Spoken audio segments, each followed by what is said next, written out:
A tragic accident changed the course of his life forever. For most, it would have begun a life of discontent and wallowing around in self-misery. For Jonathan Nadeau, it kickstarted a new chapter of inspiration and appreciation. Even though he lost his sight permanently, he gained a passion to put creativity first in all areas of his life. And now, he wants to encourage you to do the same. There are times when you'll be faced with a choice. Be crushed by the weight of the situation, or use the fresh start to rebound bigger, better, and more inspired than ever before. This is Tornado, stories of those who refuse to choose defeat and instead chose to embrace the storm. Here's your host, Jonathan Nadeau.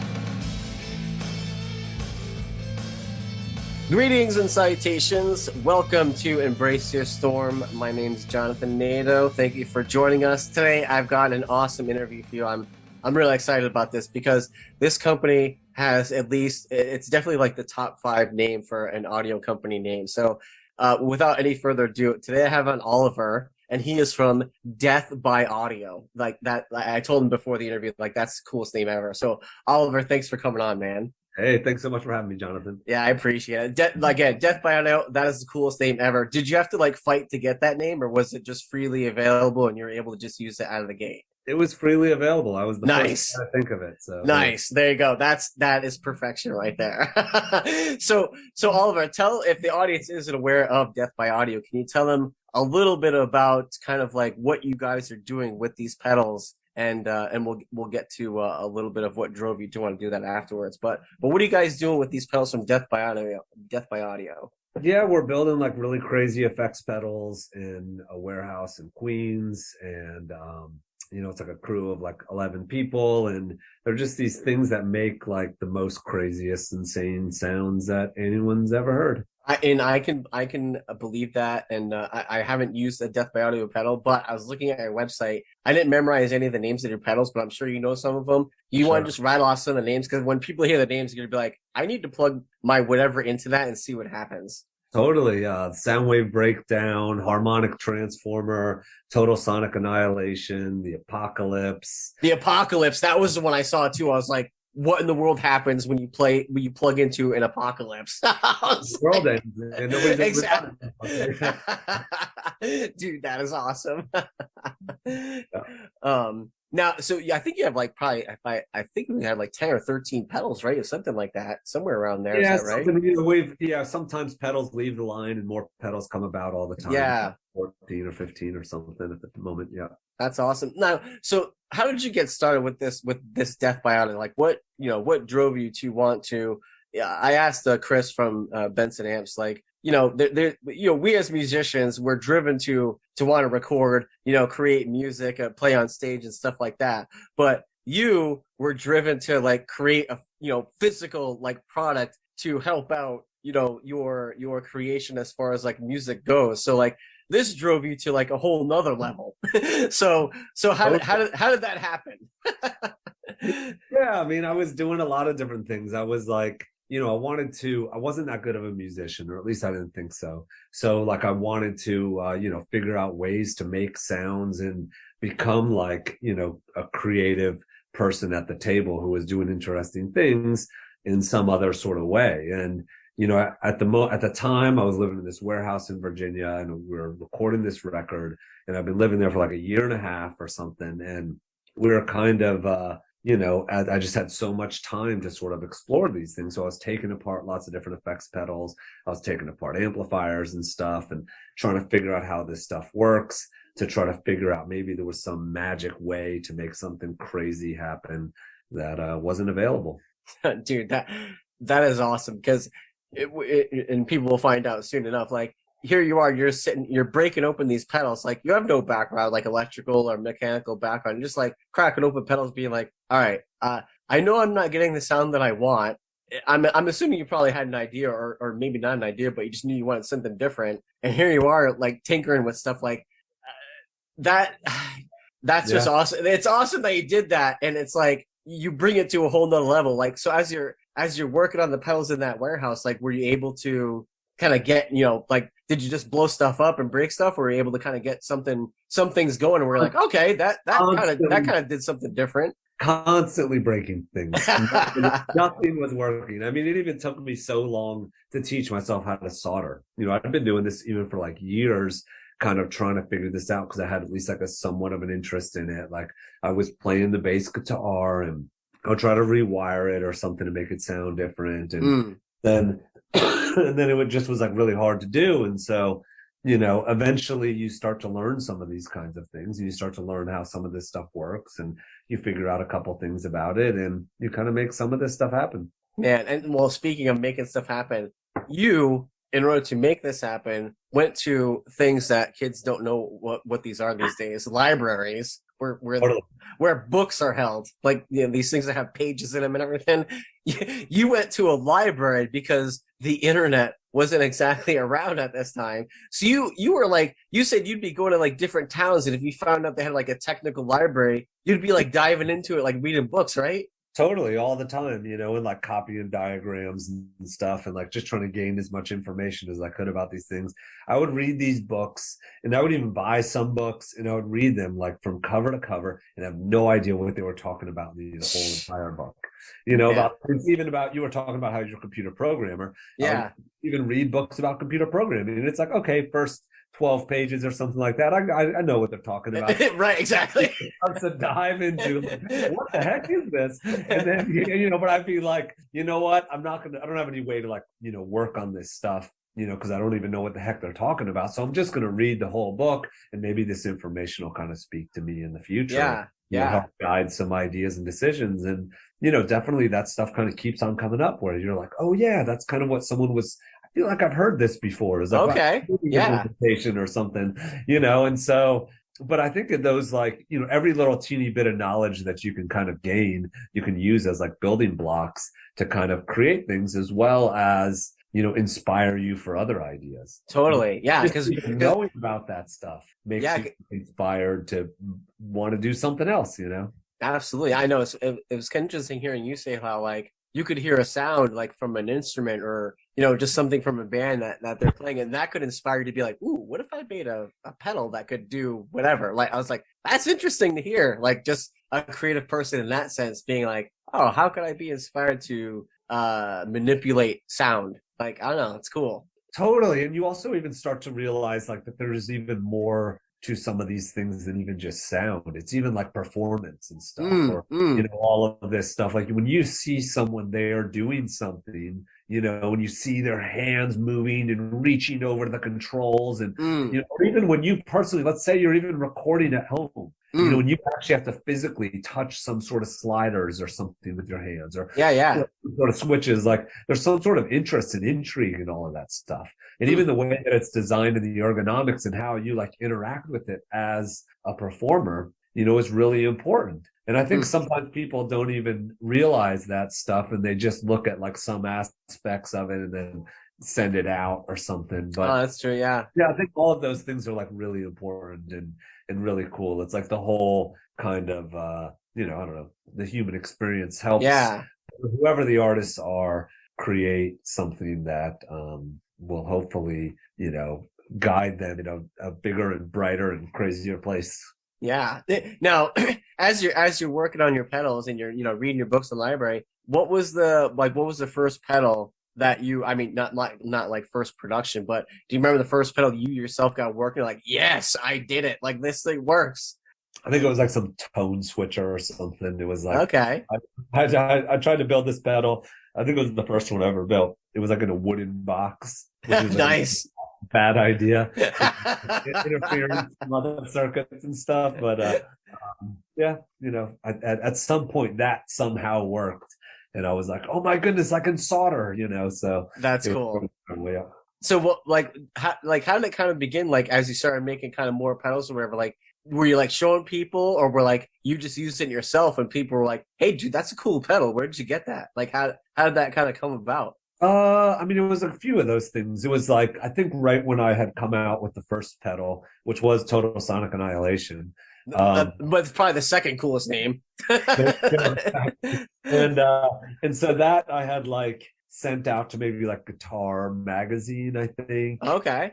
I was like, savvy and building like websites and stuff. So I like Oh, built nice. a really insane, crazy, Death by Audio website. And then so made it like where it was just like a weird, attractive, like mystery site of insanity. And I think that kind of intrigued some people. And That's cool. they kind of checked some of that stuff out. There were like sound samples and stuff. And, and then I think from that, like maybe just like word of mouth and stuff. Man, that is so cool. Yeah. So that like after the like the first pedal, what kind of made you, what kind of brought you into doing like other pedals, like you, because like I know you said you're searching for sounds when you're recording your album. Like it probably gave you the taste, I'd imagine, after you made the first pedal. Like, if I can do this, what else can I do now? Like was it that kind of thing? Like, let's see what I can do next. The craziest thing was when I started the company, I thought that it was just like a really quick, as crazy as this sounds, like a cash grab. Oh, so you're gonna kind of make one pedal. Like, what I wanted to do is I really wanted to make like $2,000 or $3,000. That's so funny on this trip. Yeah. And so since I was like, I wasn't working. I was in a warehouse. I had no money.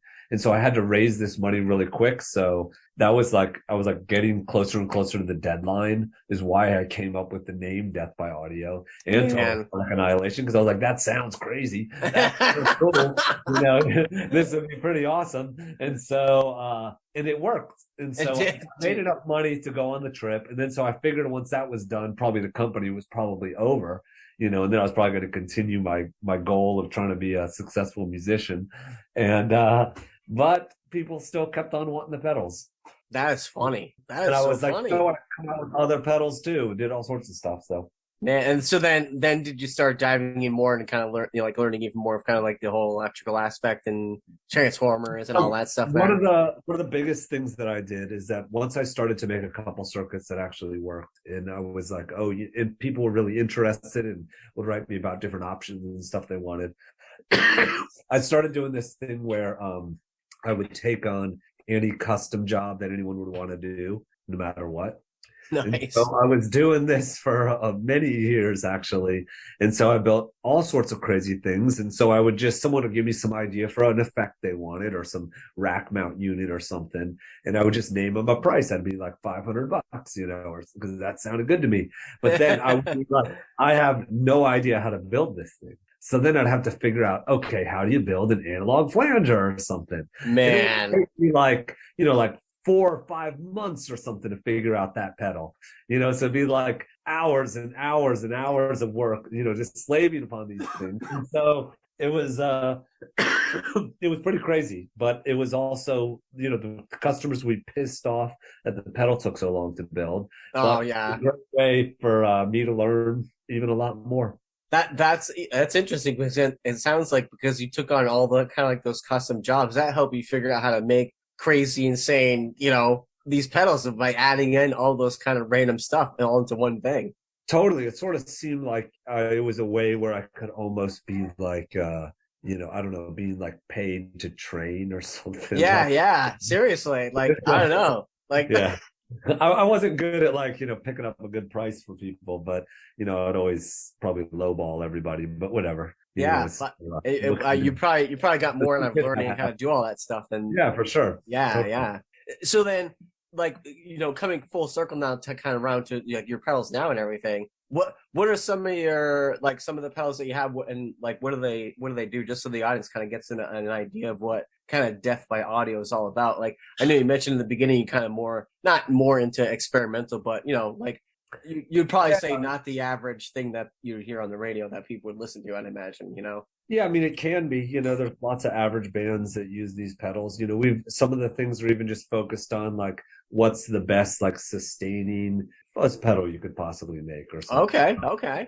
But it's those are just ideas of elements of music and stuff that I like, and so you kind of figure those things out, as well as I don't know, you'll find out some cool technology, something that uses backwards transistors or something, gives some really interesting sounds, or there's this chip that they use, which is very precise for medical equipment and stuff. And then Oh, that's interesting. To like make some crazy filter or something, or we get into computer programming and you start making these like insane bending reverbs and all. Yeah, yeah. I don't know, you just kind of go lots of different technology ways, or even what is even kind of cool, like something that's controlled with light, or something to kind of bring different elements into the actual interaction with these things and sort of help people like elevate their music to some cooler place. Yes, that I love what you just said there. Like that, I can see that's what your company's all about. Elevate the music to another place. That's perfect. Heck yeah. Yeah, with the other thing that I was looking at the website, and I mentioned this before, like we were talking about, like, man, would you ever, imagine this would have happened when, you're working on these pedals, like kind of in that warehouse or whatever. Like, I looked at the artist list of people that use your pedals, dude. That is so crazy, man. Like, it must like blow your mind that these like Flaming Lips, Pearl Jam, like just all these people. I was like, that is so nuts. That must be so like, I don't even know what it feels like, because I've obviously never been in that position, but dude, you go from that to all these musicians using your equipment. It's got to be so cool. Yeah, it's really crazy. It's such a wild thing that you see all these people, even photos of them using them, or you see them at concerts using them, or there's some documentary about some recording studio and they have your effects. Yeah. It's so crazy, all of that kind of stuff. And then you even think about like all these people who, have used this on their records and who constantly do and tour with this stuff. And it's such a wild thing, because in some ways it must have even like shaped modern music. So yeah, for real.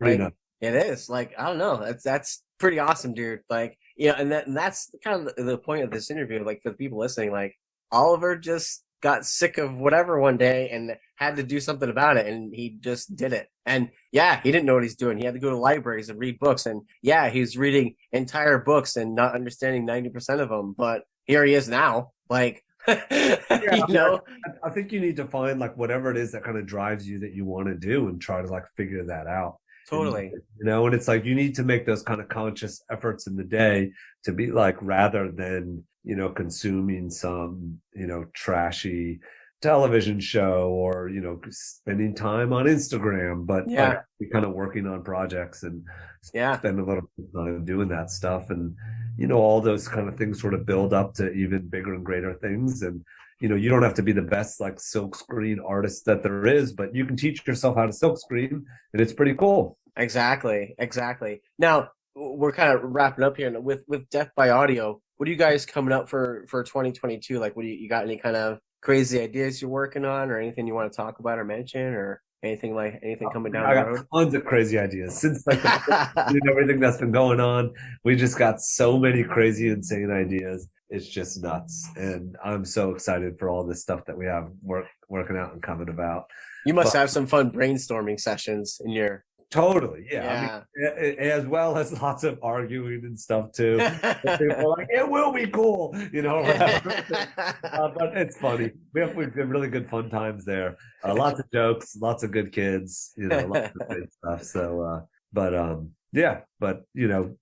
all that, we always have like maybe 10 or 20 projects that we're working on at a time. And it's only like 15 pedals in the line, but yeah. I think that it's kind of cool to sort of like, I don't know, keep your options open and constantly working things and shifting to other things that interest you if you get bored of one of the projects. Do you guys mess around with like doing plugins at all, or with recording and stuff, or just do physical pedals? I haven't done any of that stuff, but I would like to. I think that wowould be kind of cool. So if any of you guys know anyone out there who does that and wants to talk or something like that. Yeah, definitely. Yeah, because it sounds like you'd have some interesting plugins, like because you have interesting ideas for pedals. So you might be coming up with stuff that other people wouldn't otherwise think of. Yeah, you never know. Yeah. What I want to do recording wise and I can't do, that's a whole nother conversation. Exactly. Well, Oliver, thanks so much for your time. Is there anything else you want to go mention about Death by Audio? Check out deathbyaudio.com. Is there any last words or anything you'd want to let the audience know? Whatever, just be good to each other, have fun. I don't know. There you go. And go out and create. Yeah, go on and create. Yeah, definitely. That's all. Stop consuming and go out and create. Yeah, there we go. There we go. That's how it'll end. And everyone, thank you so much for listening and downloading. And don't forget to embrace your storm. Tornado with Jonathan Nadeau. If you haven't yet, please subscribe now so you're first to hear new episodes with more stories of inspiration about the highs and lows of life and how embracing the storm is so much more fulfilling of a life than being crushed by the weight of the world. And until then, we hope you're inspired to do something, whether it's creating, participating, or learning, whatever leads you to your personal passion.